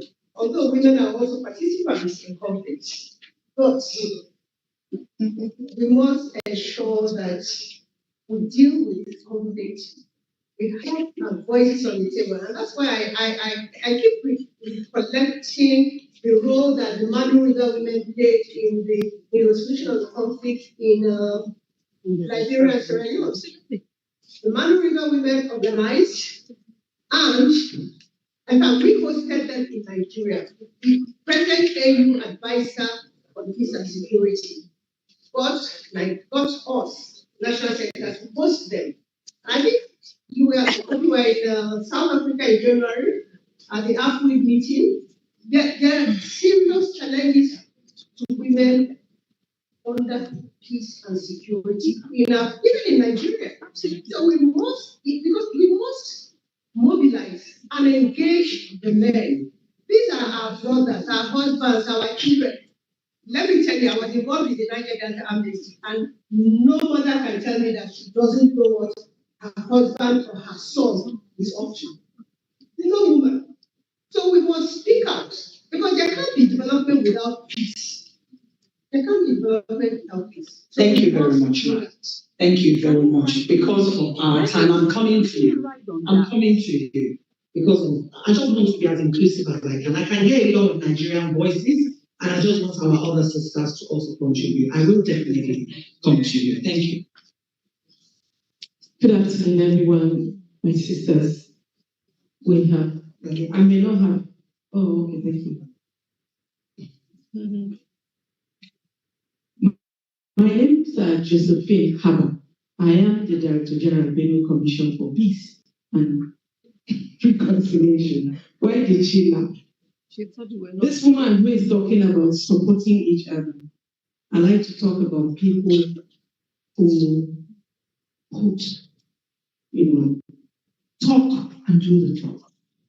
She does not know me. She has never met me. And she does not know how much she has supported me online. So I select that now that you are one of those, and leave in that word which you said. I appreciate the one and only First Lady, sustained First Lady. I don't want to call her past First Lady. She is sustained First Lady. She has proven it over time. That once, before she became First Lady, she was the First Lady of women. And today, she's still First Lady of women. I acknowledge you. I want to say that. I want to challenge us. How many women sitting here doing great work have ever thought that a woman can start an institution of women participation in politics? We need to have outstanding institutions by women in different regions of the world that are training women who should participate in politics. Politics begins from the wall. The organization where you work for, didn't know me. They picked me from one village in Benue and took me to Australia as one of the women, African women leaders. And what did they do with me? Enhance my capacity in this respect. I hear you. All I am trying to scream about is, I have said this over the years. Who is going to be bold enough to start an institution to train women who can read or not read? To start, you have started the radio. You have started the radio. Who is going to start an institution that I can go to learn how to do constitutional building? Who is going to do that? Who is going to teach me in school whether I want to participate in politics today or tomorrow? How to write a manifesto? We're talking to ourselves, but we need to challenge ourselves. The men folk do this every day. Like you said, I need to carry somebody's bag. I'm carrying a bag here in this meeting.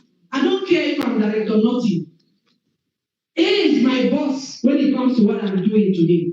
And I will carry her back to eternity because I know that somebody is ahead of me. Women, we must learn that somebody can be ahead of you and we can pass the baton. Those of us who are privileged, please get women to carry your bags. No matter how hard it is, please accommodate them. Let them carry your bags and learn through the ranks. Thank you very much. Thank you very much. Okay, my name is Professor Joyce Boyce. I've been a teacher of development communication, media studies, gender studies. But here's my pen, by way of suggestions and solutions. The lady from DRC, she raised a very serious issue. Women are victims, but when it comes to negotiation for peace, and I align myself with what Dr. Kari said, they're never considered as major players at the negotiation table. Meanwhile, part of the Liberian issue, some of us have to do training from Senegal to Gambia to Liberia, and Leon Bowe was one of my students who eventually became the Nobel Peace Prize winner. My question is this: there are women who are doing astounding things in the little corner. Some have actually received international recognition. But where is the documentation? Where is the directory? When we started the environmental rights movement, and we had to hold up Ngumi, Montiogo, Green Belt Revolution. In 1992-93, she became a symbol of the African woman that refuses to violate the integrity of an environment. So it was very easy for her to get to that level. Never go away right now. Is a Nobel Peace Prize winner. How can you be talking about negotiation for peace and somebody like Lima Bowe is not even mentioned or recognized? So we take responsibility for it. We need to go around the continent and identify people like that who have become international icons and key players and highlight them. We'll be talking about the review and diversity what she's done in building the capacity of women. We can go to Lima Bowe for peace and conflict resolution. And there are many, many such women. We know them. Second point, there's a strategy. Let's localize it to Nigeria.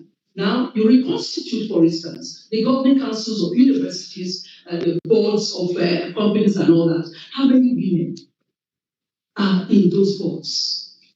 How many? Even governing councils of Nigerian universities. How many women are on those boards? And even if they're out there, what positions do they occupy? How many chairpersons? So we need to strategize. I think we need a serious strategy planning meeting. Well, I like the fact that we like to talk. I've been a teacher for the university lecturer for 35 years. So talk is part of the thing. But beyond talk, let's sit down and be very strategic. Part of the strategy is pick these women from wherever they are, be the spotlight on them, and throw them out. And let people know that we have the women to do that. Just like Thank you very much.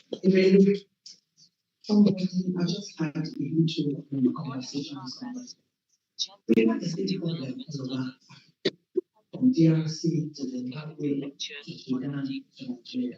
It's very, very bad. Let us have a school. Should we not have a school? A local champion it for us. Yes, champion a school where we can teach us what to do. Teach us how to carry bags. Teach us how to speak. Teach us how to maneuver politics. Teach us how to join political parties. Teach us how to do politics wherever we find ourselves. Now, you never change. Never change. I'm putting you on the spot here. There is a movement that you need to start. You said a feminist is never retired, and you cannot retire. You're the one that said it. You are the first lady of ladies, and you are the feminist that is never scared of any voice. You say it the way it is when it comes to women, whether you are from the north or the south, whether you're educated, whether you're from the grassroots, whether you are able, whether you're disabled. Your work is about women, and we are charging you to do this for us. Thank you. And my sisters said, yes. Thank you very much. Your Excellency, and other members of the table, I want to appreciate everyone for your contributions and your messages to us. And the way forward, I want to align with the last speaker, because she's like she was talking my mind that we should be strategized. We women need to be strategized. When we're given a position, we should do it well. Remember our former president, Mr. Obasanjo said, if you're a baker, you bake it. If you're a singer, sing well. So anywhere we find ourselves, we should be able to do well. We are now talking of our excellency. I'm taking this position for years to strategize women, to bring us out, to see what we are doing and improve on what we are doing. Today is not a blame game. It's to look forward or to look inwards how we're going to improve in ourselves.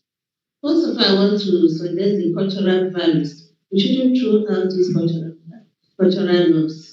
I'm speaking as a grassroots woman here. And we need these cultures to, concentrate on the cultures, those sample ones that are not moving us forward. We need a sort of advocacy. Let's do the word gentle advocacy to our people. That means that certain cultures that should be relegated and not follow them strictly. And this brings us to reproductive health rights.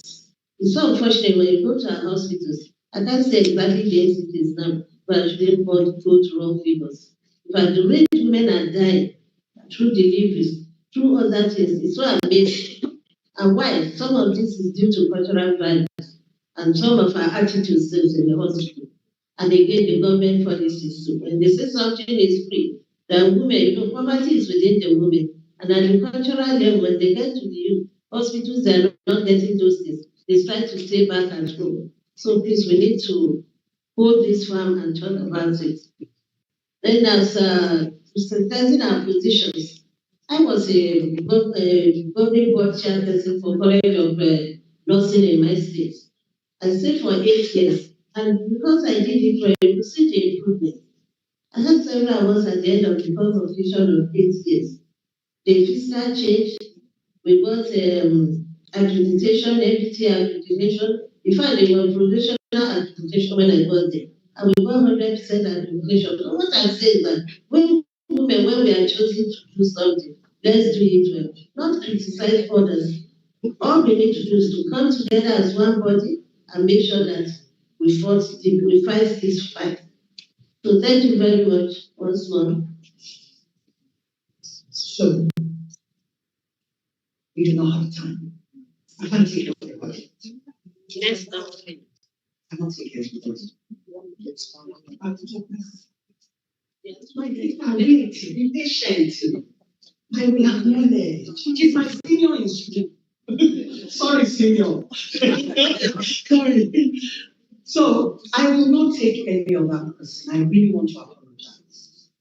But there is a list that is going on. Please make sure your name is on that list. Because when we set up that school, and we go for school there. Now, I need, Mama, I'm going to have to ask you to stand up because I want people to know who you are. See, our traditional rulers matter, and the wives of our traditional rulers are very important. She's the wife of a traditional ruler of Abuja in Abuja FCT. FCT of all. She's our queen. And you know, she speaks so eloquently on behalf of the women at that grassroots level, because we need to acknowledge our women at the grassroots level. For your information, 8 out of 10 women in Nigeria at the grassroots level, they have a permanent voters card and they use their card to vote. So she's very critical. She's very important. Thank you. Thank you, ma'am, for your conversation. So in this, apologies, I can't take you all. I need to go back. DRC is leaving. You're not there. I need to go back to the chair of this occasion, who makes the opening remarks. Irelu Bisi Adelaide Fayemi. I want you to address, respond to all the things that have been said. Yes, I want you to respond to what has been said. Please bear with us. After her, we will take a picture of everybody. And I want you to speak in response to what has been said. Can I ask us to have one room, please? Because if it's the men, they will sit down, they will wait until their organ finishes talking. That's what she's saying. So please, let us benefit from this wealth of experience. Thank you, ma'am. Thank you very much, Sister Tom. And thank you to all those who have shared their thoughts with us. Sister, I thought you were going to call one of my former colleagues to speak on behalf of First Ladies. Even if it's just to say hello. I sincerely apologize because we are actually coming back to you. We carried out a survey of grassroots women, and they told us why they do not vote women. And they told us what we need to do for them to vote women. You came up as very critical in that survey. They want us to engage wives of governors, the Nigerian governors, Forum of Spouses Forum. They want us to engage you. So I apologize and I did not acknowledge this. You will talk now, but we are also coming back to engage you because your role is important in ensuring that grassroots women vote for women in positions of authority. Thank you.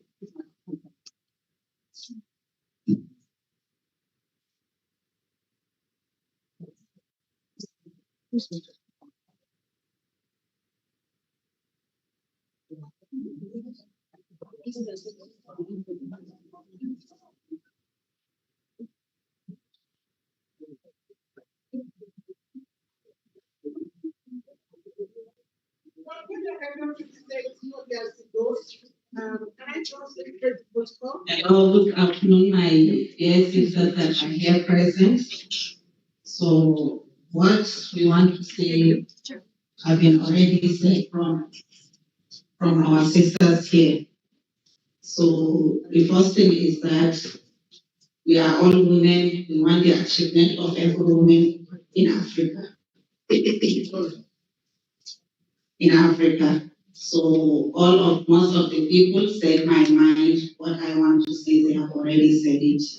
So from our own forum or from our own states, we are trying to help and encourage women from the grassroots so that they can help women in politics and stakeholders in everywhere within the state.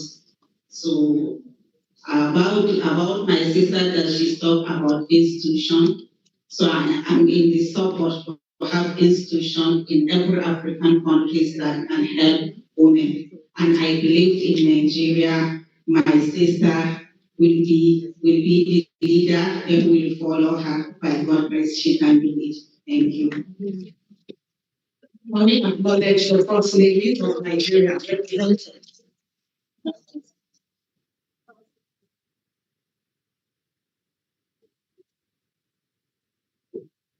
General, please, may I make a request? Can all the sisters who have gone to the back for refreshments, can you please sit down? Because I don't think we should have a divided house as we wrap up. Thank you so much, dear sister. And I'm saying this to be selfish because me too, I want refreshment and I don't want you to take everything but it's my turn. Hello. Hi. I know that as Africans we like stories. Should I tell you a story? Yes. Because I think this would be a good way to wrap up what we have all been talking about since we started. You know, we've been talking about Beijing 30 years ago, and a lot of things have changed, but some things haven't. And then you are left feeling a bit despondent, and you don't know whether you should celebrate or whether you should just be reflective. I want to tell a story that might give us a sense that some things are possible. I've seen some things happen in my lifetime. I was minding my own business doing this work, development work, women's rights work, feminist activism, doing the work with Akina Mama, the African Women's Leadership Institute. After the Leadership Institute work, I moved from London to Accra, Ghana, to co-found the African Women's Development Fund, where I was the CEO for the first 10 years, giving grants to women's rights organizations across Africa. And my darling sister, it's so good to see you again. We were young women together in the feminist movement. Because when you said you're from Women's Action Group, she was the first person I thought of because that's where she was when I met her all those years ago in Zimbabwe. So I was minding my own business, doing all that work. You know, big Madame, African Women's Development Fund, we go around the continent to give grants, inspect the work of our partners. I was flying into the US, to Europe, to raise money. And we had, we're doing really well. I was minding my own business, as you say in Nigeria, jeje, and then my husband decided to go into politics. So, and with politics, not in Lagos or in Ogun State or River State, Ekiti, which, if there's no traffic, it's 4 hours. If there's traffic, well, anywhere between 5 to 6 hours from Lagos. That's where Ekiti State is. Population of 3 million people, population at least, we are talking about Nigeria now, so it's population of a number of African countries. And the agreement, of course, I had with my husband because we are both human rights activists and we've been part of civil society, pro-democracy movements since we were young. And so there was the understanding that, yes, I would want to work on the status of women in the state because charity begins at home. So just before my husband got into office in October 2010, I got a phone call from my brother-in-law, his senior brother. I was still in Accra then, in the age of EGM. He called me and then said, Mama B, that's what he calls me, there's a problem. What is the problem? Our party at the time wanted to organize local government elections. We had 16 local governments in the state then. And in the local government areas, you need a chairman, right, for each local government. And then you have a vice chairman. So there were 32 seats up for grabs. And the problem my brother-in-law was drawing my attention to is, out of 32 seats available, only one woman had shown an interest or had a viable interest. The others have been scared away. But there was this one woman who stood and said, I want to be vice chair. She didn't want to be chairman, just vice chair. 1 out of 32 positions. And the party leaders were still, dribbling her, pushing her around. And so he brought it to my attention. I spoke to the leaders and they were giving me all kinds of excuses. Remember, I said this was 2010. My husband got into office in October 16, 2010. He did his first term, 2020, 2014. Then there was a break, and then he went back again in 2018, finished his second term in 2022. And then, fortunately, we were able to hand over the administration to someone else to our party. Somebody from our party won the election. So it wasn't a hostile switch of government.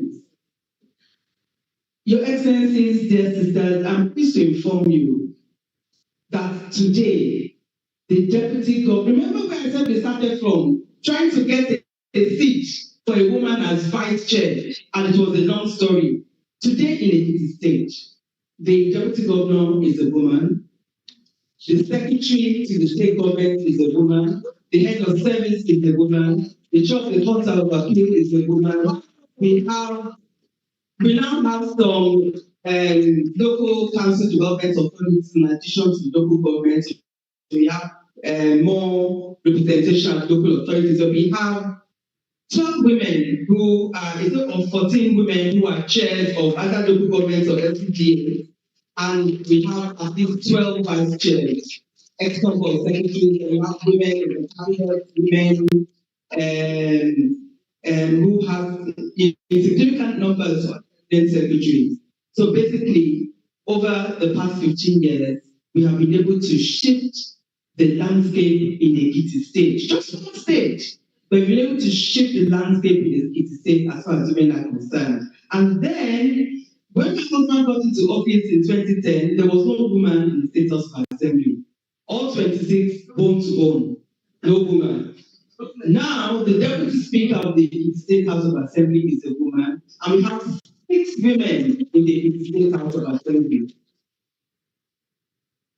I cite these examples, I tell this story because change is possible when there is strong political will. If you have political will, if you have people who are prepared to disrupt, I was able to disrupt, but I had support. I had other people who were willing to disrupt with me. And we were able to then not just build momentum, but sustain momentum. And then it's also important to engage with the community, because as civil society organizations, as feminist activists who have a reasonable level of education, we are really good at talking to ourselves. So we organize meetings. And because I know Professor over there, I want Professor to come and give me the same speech that she gave at that place where I saw her. Because I know Sistone, I know she's good in the media, she's the only person I want to see. And, and then so we keep recycling ourselves, keep talking to ourselves. And there's a universe of other women out there who are more powerful than we are, who have more agency than we have. The market women, the women in professional bodies, the women in professional bodies, the Society of Women Engineers, the Society of Women Accountants, Medical Women's Association, then we have the Zonta and the Rotaries, and we have so many of them. Those of us who are politicians, we only remember them when we want to vote. Then when the bankers invite us, we wear suits and we go and we will sit with them and we'll talk to them. When the market women invite us, we'll go, we'll tie our pack, we'll go and we sit with them. And then after the election, we've forgotten to the next election. That's not how we engage with communities. If we want to be taken seriously as women, if we really want to shift attitudes and beliefs, change social norms, let us engage with our community.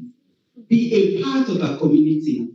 And then it is the communities themselves who will say, this woman, this madam, she's one of us, she can represent us. They are the ones who will send you on an errand.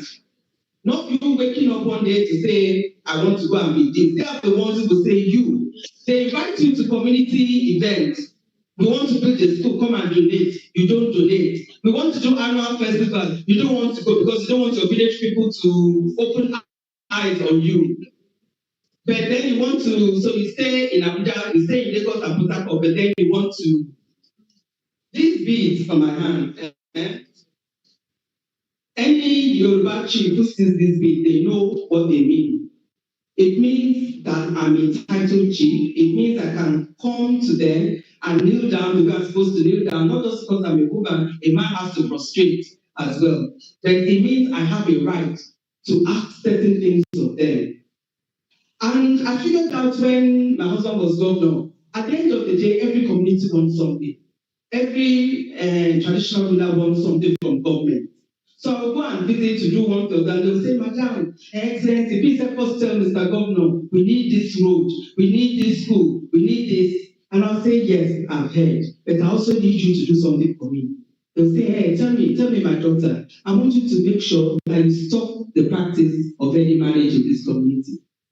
I want you to promise me that no girl will go through genital mutilation. And I want you to promise me that no widow will go through harmful traditional practices. And they'll say, oh, of course, consider it done. But if we don't have that relationship with them, we don't have that legitimacy or credibility, we'll just come, give our speeches, and we go away and nothing has changed. So community engagement is absolutely critical. And then to my sisters from across the continent, some of them have left to go to other places. As a young African feminist, and my sister, who is at the back there, can attest to this, we learned so much from going to each other's countries and communities and learning about each other's struggles. The struggles of women in Zimbabwe against colonial rule, and how women emerged as a powerful force to dislodge colonial forces, only to be faced with having to fight for their own citizenship as women of Zimbabwe. We walk that road with you. Women of Uganda virtually the same thing, and so on and so forth. We have lost that, a critical part of our Pan-African knowledge and understanding and mobilizing. So we need to go back to, especially if you're talking about a younger generation, there's only so much you can do online.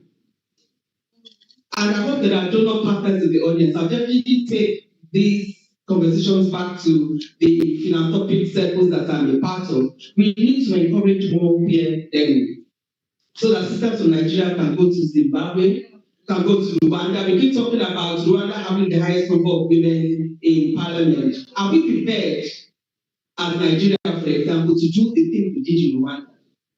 We have bills now on special seats that we want passed in Nigeria. We hopefully will be able to get that, otherwise we'll continue to see our numbers drop in every electoral cycle. I have been challenged on the issue of leadership development training and so on. Sistone deliberately set me up because she knows that there are plans for that in motion, and you'll be hearing about that soon. Because remember I told you about the African Women's Leadership Institute that still exists. There's work that needs to be done about providing support for women who are in leadership at the moment, who need support, who need a safe space, who need, it could be capacity, maybe not, but there is a need for that. So there's work that's going on that, and you'll hear from us over the next couple of months. Last but not least, dear sister, remember the story about the rapper? Remember the rapper? Where's the rapper? Show me, where are your rappers? For those who are not familiar with this or who are hearing this for the first time, it's a shame that Dora has left. Years ago, when I was in Uganda running one of the Leadership Institute programs, there was something that happened in the marketplace, and they gave us information, and we sat down and we did the analysis. A woman in the marketplace went into labor. There wasn't enough time to get her to a healthcare facility. So the women in the market rallied around. There were those who knew how to deliver a baby, and they started to do what needed to be done. Those who didn't know how to deliver a baby, they surrounded the woman and they brought out their wrappers and they shielded her from prying eyes. And that, for me, is so symbolic of how, as women, we need to protect and support one another. Bring out your wrapper for another woman. And the wrapper signifies compassion, solidarity. It could be money. If you don't have money, it could be some bread, it could be some rice. If you don't have any of those, it could just simply be a prayer, or simply be sitting down next to a sister and saying, tell me. And then whatever she tells you does not go to the next person. Bring out your wrappers. And the more wrappers you bring out, and this is something I've experienced throughout my life, as an activist, as a political spouse, as a politician, the more rappers you bring out for other people. On your day of need, the more rappers will come out for you. Last but not least, this message is for the young women in the room. A couple of months ago, I did a session with some students, teenagers, they were between the ages of 16 and 18, or 15 to 18, a private high school in Lagos.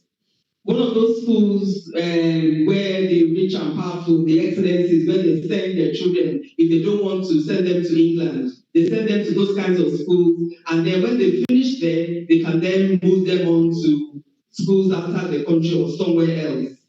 So these were really smart young women, and I was engaging with them.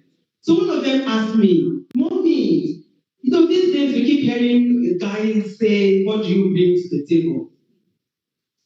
So when they ask us this question, that question, what are we supposed to say? What are we supposed to do? I took like 30 seconds to think. I took a deep breath, like, really? So I said to them, I said, you are in this school where your parents are paying premium money. I don't think, even if the school takes Naira, the Naira will be 20 Naira. Your parents are paying serious money for you to be in this school. They are going to leave this school. They are going to go to the top universities in Nigeria or beyond. You are going to become doctors, lawyers, engineers, and then if you decide to go into public service, you might become ministers, senators, even the president.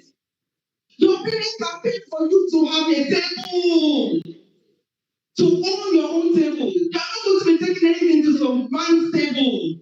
What do you bring to the table? You are the table. So, yes, as I said earlier, I better continue at your service always. Can you have Sudan and DRC to quickly come in, please? DRC and Sudan, please. Emanuela, quick, please. Quick, please. Abiola, you quickly need to do this. Please, quick. I apologize. This is from the big please. Your Excellency, ladies and gentlemen, let me just quickly do this because of time. The whole discussion about today's meeting started when we had an online webinar, and women from DRC were on the online webinar, and we were asking what can we all do to support them because of the things that are happening in their country. So we then suggested that since we're all coming here, that we use it as an opportunity to discuss about some of this issue. I just thought it's important for us to have a background understanding of why we came with them here. Now, about DRC in particular, President Obasanjo is one of the facilitators for the peace discussion. And one of the things that we will need from us if we go back is to see whether we can help them facilitate a meeting, and they could also come, so that through that we can have more women involved in peace processes. As we speak today, women are still excluded, on the table for decision making. And I thought I should say this before the year. The two of them have like meeting with something about security council. They're trying to see what they can negotiate and lobby. But you can stop the first lady of the league when she's speaking. I dare not. So it's very good. Thank you so much because we have benefited a lot, from the fountain of knowledge that has come from this side. So there's integration now, fountain of knowledge. So thank you very much for this. Then let me also thank you for accepting to take that lead. And she's really former co-founder of the African Women Development Fund. A lot of people have been part of the outing, which has to do with Leadership Institute for Women. And I think that was one of the very first for the whole of Africa. So what we're asking them to do is just upscale that agenda so that women can have a school to go, so that we can have places where we can get better growth. I don't want to follow my mentor and spend more than More than the required time, I will leave the microphone. Thank you very much. On behalf of the organizers, this is a very full-packed room of powerful women at different levels. We are very grateful. We thank you for starting the session with us and ending the session. I need to acknowledge every speaker here. Thank you for the fountain of knowledge. We never go wrong when we sit with you. I want us to acknowledge what say. I keep saying it, I know they want us to do this. What see is 25 years old. They continue to fight for women, they continue to advocate for women. You're 25 years old. We know that the next 25 years is going to be bigger, it's going to be better, especially as you already go into Africa, into other parts of Africa. We thank you, the gents.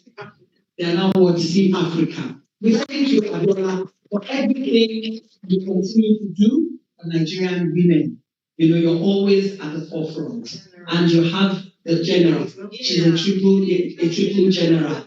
And now you're going to be doing this for African women. Look at what is happening in Sudan. Please let us take cue from that and support Sudan. And thank you for Iriu, who has mentored you very well. And now you're going to that school for Africa. It's not for Nigeria. That school is for Africa. And then we'll be able to churn out, women of timber and fiber and timber. I need to quickly acknowledge somebody, please, because we do a lot of acknowledgement. Yes, Honorable Dr. Asabe Belita Bashir, the Director General of Miriam Babangida National Center for Women Development. Thank you very much for joining us. Greenpeace, thank you. Everybody that has been here today, we acknowledge you, we celebrate you. My sister over there wasn't happy. She wanted to talk about, she said we cannot be good feminists if we have house girls in the house and we don't send our house girls to school. So she's charging us. When you have, no, I'm saying it. When you have a house girl, that's what she's saying. Send that house girl to school as well. Don't just let her sit there taking care of your children. That's a way of empowering girls. And we thank you very much. I have a question here from you online. She said, the relationship between women politicians that were voted by grassroots women, do the women who are voted by grassroots women, do they go back to the grassroots to assist them and build a relationship? Or are they waiting till 2026, 27, next election before they go back? And that is from Dr. Singh. I think it's a message for us all. Don't wait till it's election time. Men do not wait till it's election time. Go back, engage with them, feel their pulse, be part of their community, eat with them, dance with them, mourn with them, laugh with them, speak their language, and don't wait till a few weeks to election. They will collect your money and they will not vote for you. Thank you very much. My name is Tomo Okiwani. We thank you. I'm positive we're going to do this bigger, better next year when we come back and converge here in New York for CSW 70. Once again, thank you, and may God bless us all. Thank you.